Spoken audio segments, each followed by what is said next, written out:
Well, I did some work to the John Deere today. Put another set of weights on it.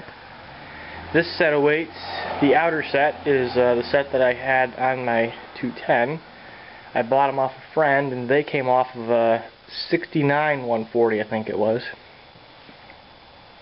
So they're also off of 140. So right now, I think they're about 50-pound weights. So I've got about 100 pounds on each wheel right now. Got the LED taillights on it. Just got back from Tractor Supply where I got the bolts. The manual said to use 1/2 inch by 8 inch long bolts if the rims are flipped out in the wide position, which these are. So, worked out perfect. See, the manual comes in useful for something, right? Got a rear work light for this thing finally. So if I turn the key, it's hidden under there in the cutout for the top link. I'm probably going to wire it up eventually, like the other 140 is, where I have a separate light switch for the rest of the lights, and that light's on its own switch. That's kind of handy, actually. Right now it's just wired into the taillights. Taillights are only LED, so they don't draw anything, so I'm not overworking the wiring, which is important because you don't want to cause a fire. So last night I decided I should probably check the transmission oil since I haven't done it on this tractor yet. And the dipstick came out bone dry, and I was like, oh boy. So I again consulted my manual, which told me I could use, I forget what it is, some kind of John Deere oil, I forget what the name for it is, or automatic transmission fluid type F, which I happen to have 2 quarts way in the back of the cabinet that were in there for God knows how long. And they were 2 probably 90% full bottles, and I used both of them in this transmission. And just like an automatic transmission, you're supposed to check this with the engine idling in neutral. It says to do that right in the manual and on the dipstick. So we're good now. Got plenty of oil. I don't know how it was moving before, I really don't. I degreased the transmission, so it looks much cleaner. It's got a brand new filter on it. I had one of those. Did that last night. Greased everything up under here. Got a greasable front axle pivot, which I like a lot. And I found out what was wrong with my electric starter and why it cranks so slow. It wasn't the battery leads. Well, here's my starter right here.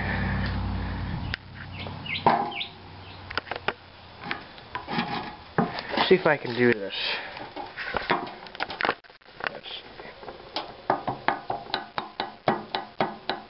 That is actual slop in the bearing of the starter. And go up, down, side to side.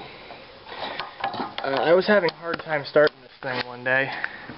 Actually yesterday. I was having a very hard time getting it started. It was cranking over very slow, as the starter did. And by the way, the teeth are pretty worn on this. And it just wouldn't start. I had the carburetor all apart, had the spark plug out of it, and when I was cranking it with the spark plug out, thinking maybe I flooded the cylinder, spark plug was dry, by the way. I saw metal shavings shooting out of back here in the starter's bearing. I was like, oh boy. That's when I pulled the starter off and checked it, and this thing has a ton of slop in the bearing. Look at that. How the starter still even worked, I have no idea.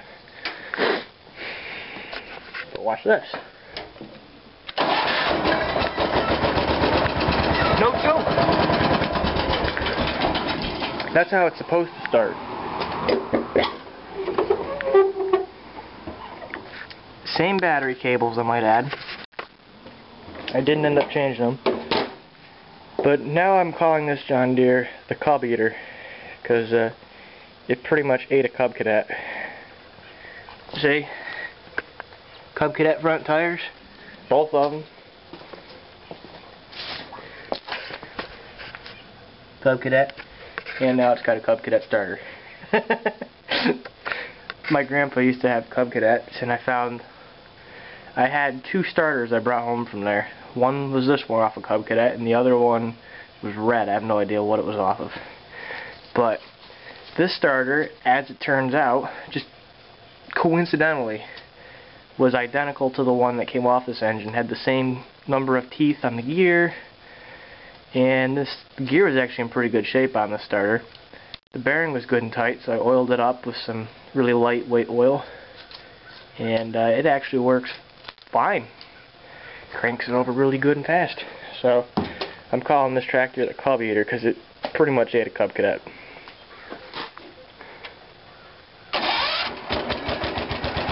That's how it's supposed to start, right there. I'm loving it.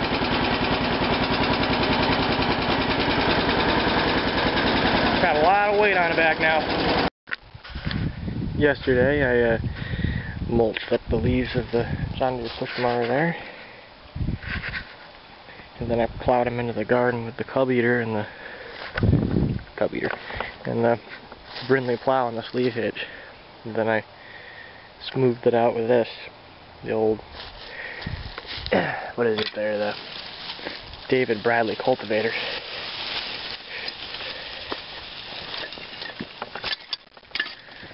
Nice little thing, I like it.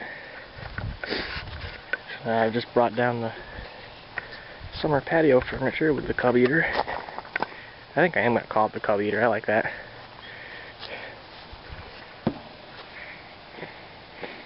So, yeah, that's where we're at.